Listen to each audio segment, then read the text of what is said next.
Hey guys, Jake here from the ProPresenter group. Glad to see that so many people feel like their church could benefit from this stage display. I just wanted to give you hopefully a quick little tutorial and a demo of how it all works. This is something that I've been wanting to do for probably close to a year now. Now, previously we used to use a stage display that I made that looked a little bit like this. So basically, this is our stage display here. We've got the three chords for that certain phrase. So the Passion of Our Saviour is going to be playing B minor, G, D. The only issue with this is that some people don't know where the chords are supposed to be changing. And so that does create some difficulty for newer members or people that haven't had the same amount of time as others to be able to prepare. So I hear everyone's argument in the comments saying like, oh, you should all learn the chords, you should all memorize every single part of it. But the fact of the matter is you're not loving your team if you're not allowing people to be in the team without having to be at such a high level. Now, we're a pretty small church. We're a church plant that only started 8 weeks ago, and we've got, fortunately, a lot of great musos, but I can't put expectations on everyone. I'm not actually like the worship coordinator or anything at this church. I'm just part of the church, and so I wanted to just provide as much opportunity for people to join as I could. And so now, since this has worked out really great, I've passed this on to my previous planted church, which is going to be, they're going to be using this same system hopefully for their church, and it's going to make it a lot easier for them to have more people come in. So if we come back to the main stage display, so just a quick one, make sure, if you don't already do this, make sure you have a blank space on your presentations just to enable any looks, clear audio, clear slide images, whatever you need to do, just to make sure that everything works properly. I've got this for this Sunday because we hadn't got all of these songs done in time. I've got just that last one, the Passion, that hadn't been fixed, but as of future weeks we'll have everything working. But this enables our stage display to be the correct one. So now you see I've got a little stage notes. I've got key of C, BPM for click, and then just a bit of a basic note for how the song starts or whatever.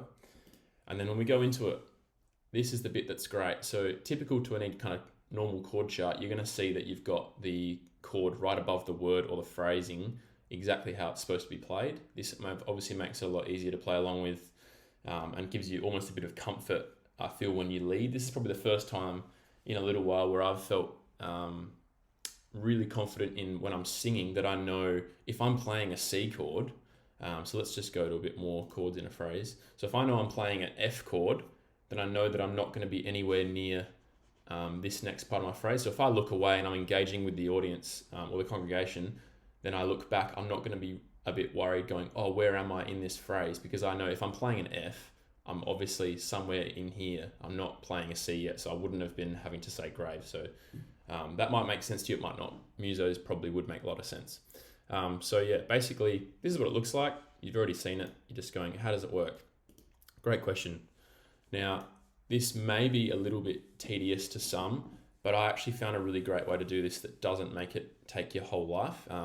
And if you go in my post, you'll see another photo that I'm going to put up there that shows my editing process, which makes your life a lot easier. So I'm using a monitor above my MacBook. Shout out the new M1 MacBooks. They're incredible. Everyone should go and buy one. But basically, I have my MacBook under me, under my display, and I have that set as my stage display at all times. So when you see this stage display in the top right here, my MacBook right under me is showing me that the whole time. Now, the only reason that's important to know is that when you go to edit slide and you want to make notes, you want to make sure that you can actually see where your words are and where your chords are in relation to this. So if I go back and move that back to there, I press show, it won't show it unless you press show. So I press show, I would then have to go all the way back to the show main screen, and then I can see it's above this word, which I don't want. So I want to be able to see that all the time, so I can just do it manually, but I can do it really quickly because I know where it sits in relation to the rest of my chords. So then if I do this again, I should be able to see it I press show, it'll pop up on my screen below me and I can see exactly where it goes in the song. So hopefully that makes a bit of sense. What you're wondering as well is how does this actually work in my stage display? So now we'll get to it. So we go to stage editor.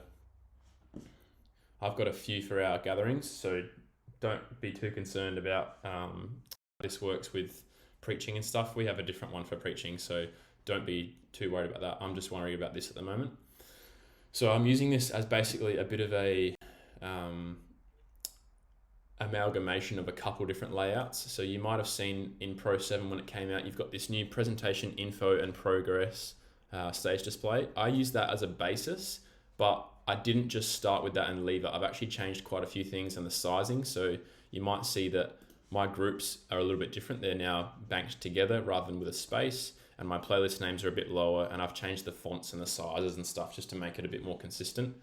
We've also got our clock in the corner and the remaining number of slides. I think this gives you a really good gauge if you're not focusing too much, which you shouldn't be, on the words, then you get to just sing the song, but you can just peep, oh, I've got 9-10 slides to go. I've probably got another chorus coming. So then I won't get to the end of the song and feel like most of my singers are going to stop singing with me because they think this is the last chorus.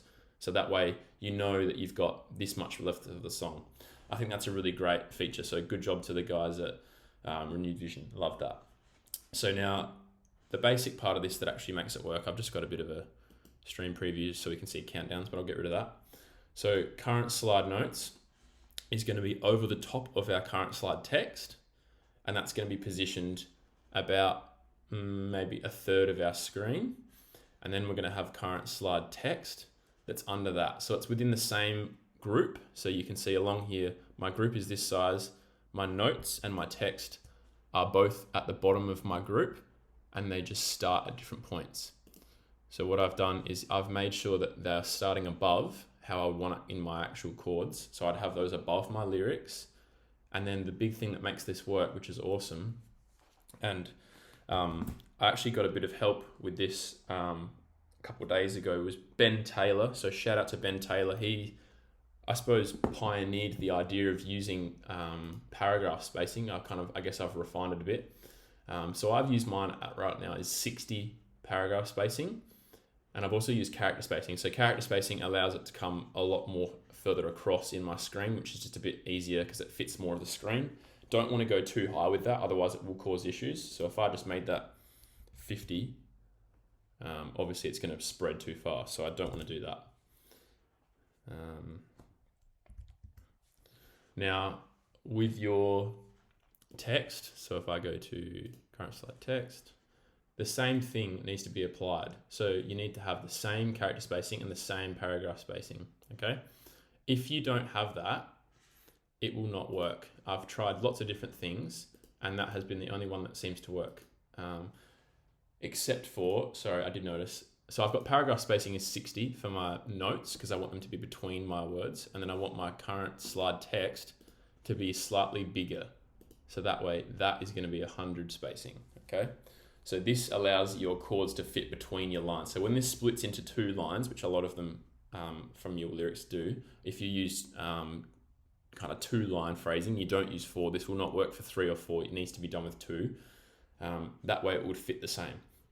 Now, what I do as well is I've tried a couple different ways with my notes, is I would like previously to have, and I'll show you what it looks like previously.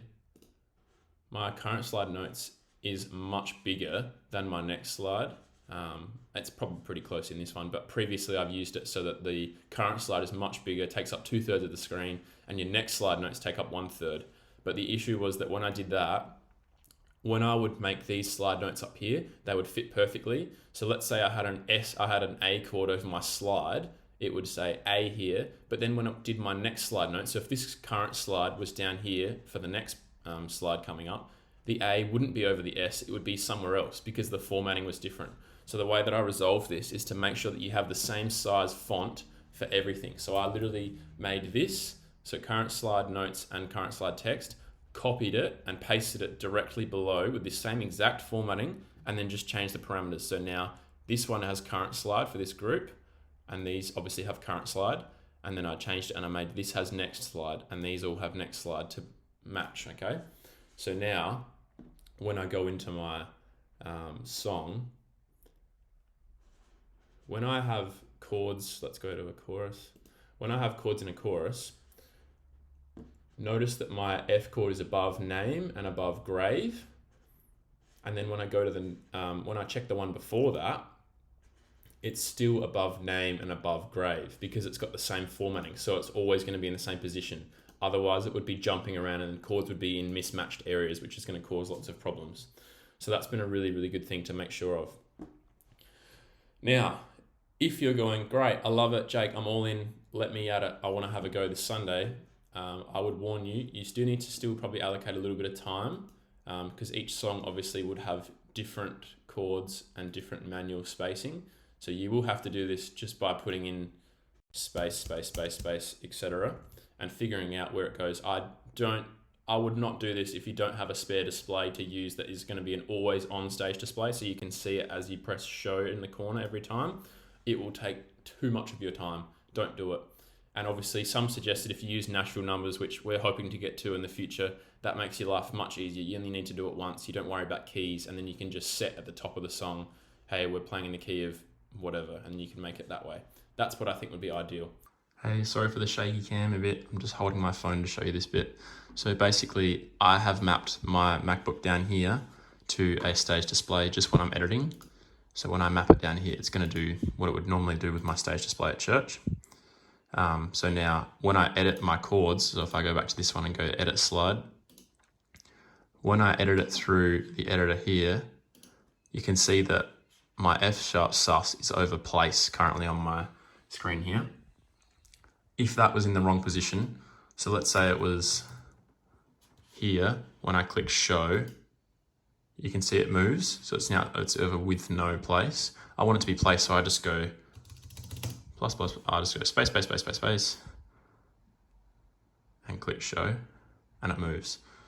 Obviously my computer's running really, really slow, so it's not normally that quick. It's just because I've got like 50 things open and I'm editing it at the moment. But that's basically what it looks like. But yeah, if you've loved this and you go, yep, I want to do it, what I'm going to do is I'm going to link a theme in the comments, and you might go, what, that doesn't work. Trust me, it will. If you go to the theme that I've put here, which is going to be this one, all you need to do is select everything in the theme, copy it, go to stage editor, create a blank layout, and paste everything. That is now good to go. I kid you not, it is that easy. It will now work perfectly as long as you go and put your songs in with the proper spacing in the slide notes, okay? So make sure you have slide notes. Obviously I don't need that, so I'm gonna delete it.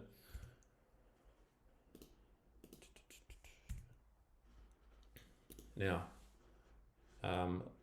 last thing, a really important step as well, is if you did not already have slide notes enabled, you need that.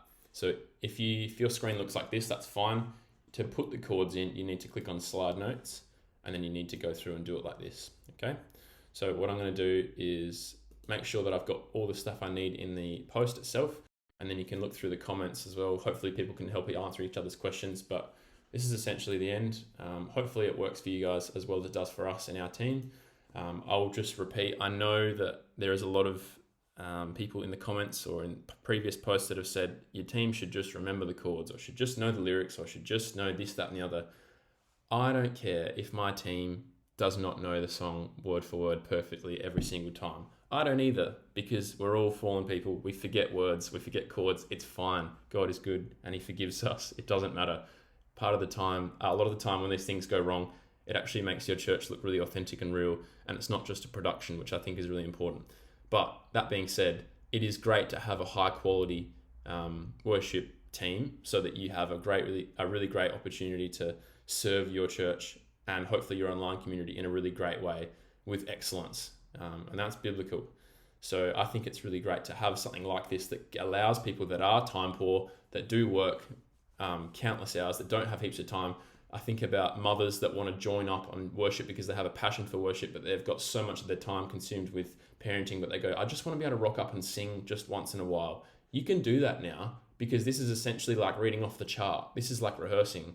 So if you have any scrape of musical ability and you've practiced by yourself at home, you can essentially play in a similar way to how you've practiced at home now on stage if you need to. So especially if you're a backline player. So if you're playing on bass or you're playing keys and you're not singing, there is much less pressure. You can literally just watch the stage display like most of the time if you feel like you're not heaps confident with the song for that particular song.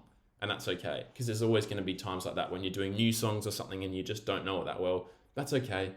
just make sure that you're playing it as best as you can. And obviously we'd love for people to have lots more time, but sometimes that's not the case. So I think it's just something that you can do to support your team. And I hope everything really goes well. And yeah, I guess that's it for today. God bless. See you later, guys. Hey guys, just one last thing. I'll put up some files for the songs that I've actually used just this last Sunday, so you can have a bit of a practice at laying out some of the chords in the correct way. The formatting is already done on these, so they'll all work, but you should be able to compare that to what new songs you want to use and just make sure that you've got it written out in the right way. We use 2-line spacing, not 4. So obviously, like I said in the video, this will not work if you use more than 2 lines at a time in your stream. Otherwise, it will cause issues. So I'll upload 2 of those songs for you so you can have a bit of a practice and play around. And yeah, I hope it all goes well. God bless.